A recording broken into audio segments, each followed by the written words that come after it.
तो सबसे पहले अपन को क्या करना है, स्टैटिस्टिक्स में मैं आपको कुछ डेटा दे रहा हूँ। आपको बताना है कि अगर आप मैनेजर होते किसी टीम के, ठीक है? और आपको चूज़ करना होता है कि कौन-सा बैट्समैन अच्छा है। तो हमारे पास 2 बैट्समैन हैं, एक बैट्समैन ए है और एक बैट्समैन बी है और दोनों के जो पास्ट 10 मैचेज़ हैं ना, उनमें स्कोर्स लिखे हुए हैं इसमें कि पहले मैच में उसने 30 स्कोर किया बैट्समैन ए ने, दूसरे में 91, तीसरे में 0, ठीक है?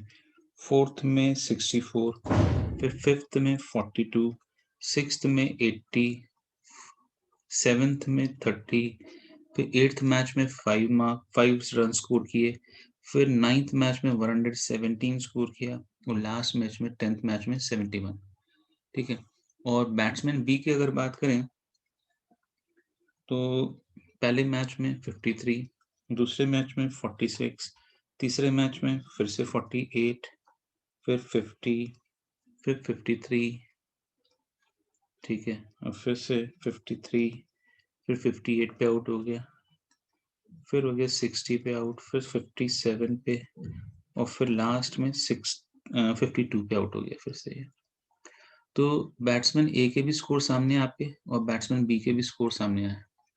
तो अब आपको ये बताना है कि बैट्समैन ए और बैट्समैन बी दोनों का मीन क्या है? तो हम देख रहे हैं बैट्समैन मीन जो है बैट्समैन ए का वो 53 है और बैट्समैन बी का भी सारे रन्स को ऐड करके डिवाइड बाय 10 करें तो उसका मीन भी 53 है।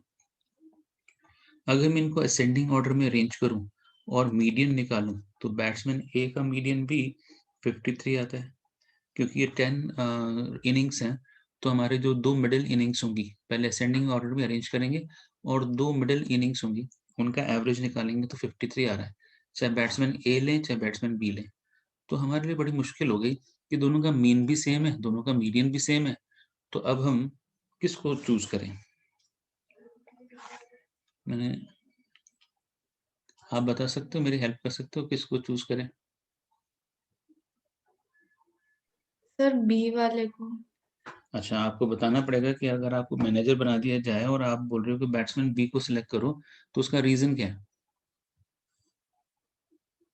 क्योंकि सर ए वाले की तो परफॉर्मेंस बहुत कभी-कभी तो ग्राफ बहुत नीचे चला गया ना, मतलब 0 है, 5 है, ऐसे स्कोर है। बैट्समैन बी का थोड़ा कंसिस्टेंट है। हाँ, बैट्समैन बी जो है वो कंसिस्टेंट है।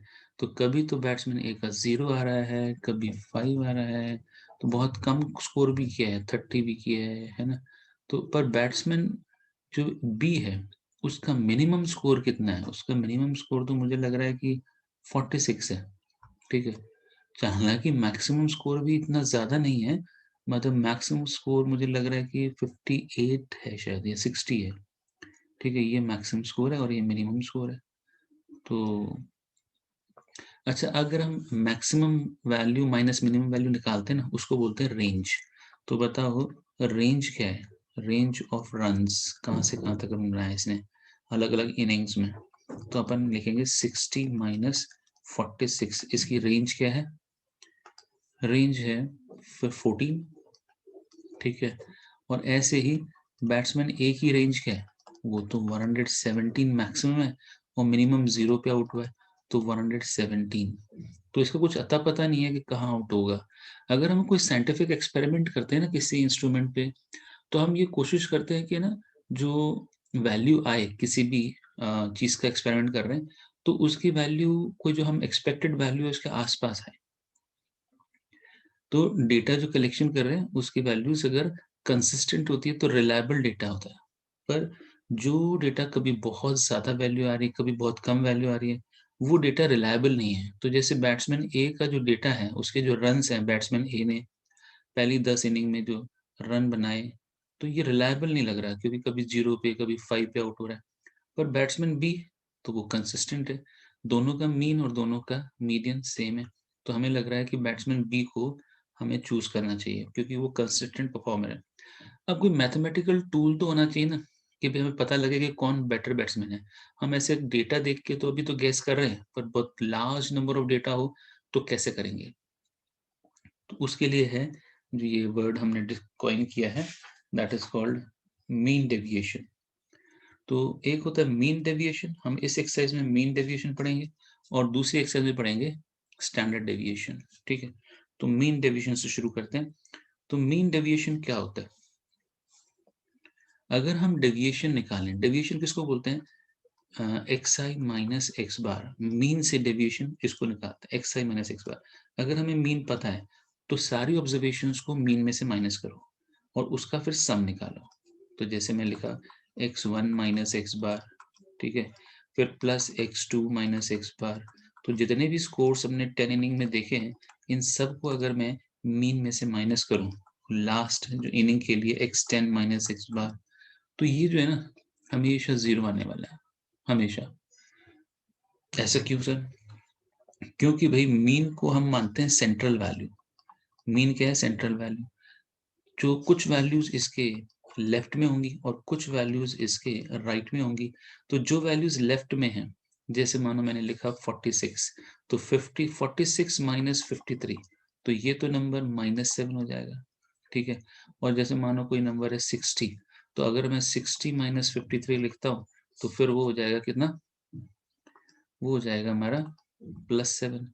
तो कुछ वैल्यूज नेगेटिव आ रही हैं और कुछ वैल्यूज राइट की तरफ से देखें तो पॉजिटिव आ रही हैं। तो इन जनरल हम xi माइनस एक्स बार निकाल रहे हैं यहाँ पर। ठीक है, और उसका सम 0 इसलिए आ रहा है कि कुछ नेगेटिव टर्म आ रही है, कुछ पॉजिटिव टर्म आ रही है। तो अब हम क्या करें? तो हम क्या करेंगे? मॉडुलस निकाल लेंगे, modulus of xi minus X bar. तो ये जो वैल्यूज है ना फिर पॉजिटिव हो जाएंगी। जो अभी कुछ नेगेटिव कुछ पॉजिटिव आ रही थी, सारी की सारी पॉजिटिव हो जाएंगी, और उसका हम एवरेज निकालेंगे। तो जितनी जैसे इनिंग्स हैं तो उससे डिवाइड कर देंगे। तो इसको बोलते हैं mean deviation about mean. Mean deviation about mean. तो मीन डेविएशन को शॉर्ट में हम m डॉट d डॉट लिख देते हैं, मीन डेविएशन। ठीक है, सर एक्स ये बार भी तो एवरेज ही है। हाँ जी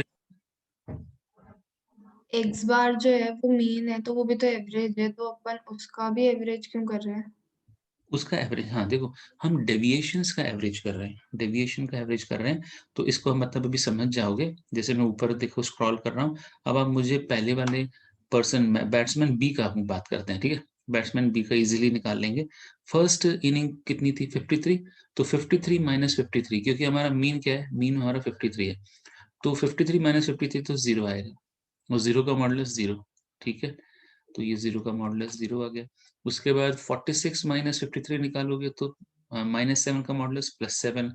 फिर 48 माइनस 53 करेंगे तो कितना आएगा? +5 कर दे, -5 आएगा वैसे तो, पर मॉडुलस निकालेंगे तो +5। फिर आएगा +3, 50 माइनस 53, 53 माइनस 53 फिर से 0, 53 माइनस 53 फिर से 0, और 58 माइनस 53 वो आ जाएगा 5। उसके बाद 60 माइनस 53 वो आ जाएगा 7, 57 माइनस 53 4, और 52 माइनस 53 1, और डिवाइडेड बाय 10, क्योंकि ये 10 इनिंग्स हैं। ठीक है, तो हम चाह रहे हैं डेविएशंस का हम निकालना चाह रहे हैं कि एवरेज क्या है, कितना डेटा झुका हुआ है, कितना डेटा फैला हुआ है ना, लेफ्ट में और राइट में कितना डेटा फैला हुआ है। अगर मैं यहाँ पे माइनस और का मॉडुलस नहीं निकालता ना, तो ये सम 0 आने वाला था। करके देखेंगे 0 आ रहा है क्या? तो एक बार चलो करके देखते हैं। ऊपर में लिख रहा हूँ 53 माइनस 53 0, उसके बाद आएगा 46 माइनस 53 -7, फिर -5, फिर -3, है ना, फिर से 0, फिर 0, और फिर से आएगा +5, 58 से +5 आएगा, 60 से +7 आएगा, 57 से +4, और 52 से आएगा -1। अब चेक कर लो, सारे नेगेटिव नंबर्स को ऐड करें तो कितना आ रहा है? तो हम देख रहे हैं -7 -5 -12 -3 -15 हो गया, -15 और 1 -16, नेगेटिव नंबर -16 हो गए, और 5 + 7 12, 12 + 4 16। तो +16 -16 0 होने वाला था। पर अब हमने क्या निकाल लिया? मॉडुलस निकाल लिया। तो मॉडुलस निकाल के और डिवाइडेड बाय 10 करेंगे। तो 16 तो नेगेटिव नंबर्स थे, 16 पॉजिटिव, तो 32 हो गया, 32/10। ये हमारा क्या आ गया? 3.2। तो यानी ये मीन डेविएशन अबाउट मीन है। अब इसका मतलब क्या है वो मैं समझा रहा हूँ आपको।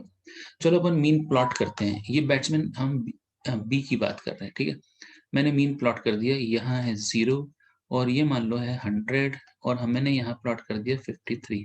तो 53 में मुझे 3.2 सब्ट्रैक्ट करना है और 53 में 3.2 ऐड करना है। तो मुझे मिलेगा, क्या मिलेगा बताओ? 53 में 3.2 ऐड करेंगे तो मिलेगा 56.2 56.2 और 3.2 सब्ट्रैक्ट करेंगे तो मिलेगा 49.8। तो मेरा जो डेटा का स्कैटरनेस है ना, वो इतना सा स्कैटरनेस है, बहुत कम स्कैटर्ड है डेटा मेरा। ये कौन से बैट्समैन है? ये बैट्समैन बी का स्कोर है। तो मेरे को इस तरह से जज करना है कि जिसका डेटा कम स्कैटर्ड है, कम फैला हुआ है, कम डिस्पर्स्ड है, ठीक है, तो वो डेटा ज़्यादा रिलायबल है। अब मैं बैट्समैन बी की बात करूंगा, सॉरी ये बैट्समैन बी की बात चल रही थी, अब बैट्समैन ए की बात करूंगा मैं। इसको मैं बैट्समैन बी कर देता हूँ, दिस इज बैट्समैन बी। तो चलो बैट्समैन ए के बारे में समझते हैं थोड़ा सा, और उसकी कैलकुलेशन में थोड़ा सा ऊपर कर लेता हूँ, ठीक है। थोड़ा सा ऊपर ही कैलकुलेशन इसकी करेंगे। बताओ भाई, 30 - 53 निकालो, कितना आएगा? जल्दी जल्दी करके बताते जाओ। 23 आएगा ना, ठीक है। और फिर उसके बाद 91 - 53 कितना आएगा? ये आएगा, इसका मॉडुलस ले लेंगे 38 आएगा, है ना। फिर उसके बाद 0 - 53, तो -53 और उसका मॉडुलस लेंगे तो +53 आएगा। 64 - 53 तो 11 आएगा। 42 - 53 फिर से 11 आएगा। 80 - 53 कितना होगा? 27 आएगा क्या? फिर 30 - 53 फिर से 23 आएगा क्या? फिर 5 - 53 प्लस 48, मॉडुलस ले रहे हैं, ध्यान रखना। और ऐसे ही 117 और -53, ये आएगा 64। 64 हाँ, और फिर उसके बाद 71 - 53 बताओ, 18 आ रहा है क्या? है ना। और होल डिवाइडेड बाय 10 कर दें। तो चलो चेक करते हैं कि इनको ऐड करके क्या आ रहा है। 23 प्लस 38 प्लस 53 प्लस 11 प्लस 11 और प्लस 27 प्लस 23 प्लस 48 और प्लस 64 और प्लस 18। तो ये आ रहा है मेरे पास 316 डिवाइडेड बाय 10। तो क्या आ गया? 31.6। तो अगर मैं इसको भी नंबर लाइन पे ऐसे प्लॉट करूं कि भाई ये मेरी नंबर लाइन है, ये 0 स्कोर है और ये मेरा मानो 100 है और यहाँ कहीं जाके 117 आ रहा है, तो मेरा मीन कहाँ है? मीन है 53। अब मुझे ये स्कैटरनेस बताना है कि कितना डेटा स्कैटर्ड है, डेविएशन कितना है, जो मीन से कितना डेटा लेफ्ट और राइट की तरफ बिखरा हुआ है। तो मुझे इसमें 31.6 सब्ट्रैक्ट करना है और 31.6 ऐड करना है। तो क्या करेंगे अपन कि 53 में से हम सब्ट्रैक्ट कर दें 31.6, तो आता है हमारे पास 21.4, ठीक है। तो ये वैल्यू क्या हो जाएगी? 21.4। 53 - 31.6, यानी हमने मीन डेविएशन सब्ट्रैक्ट किया। और ऐसे ही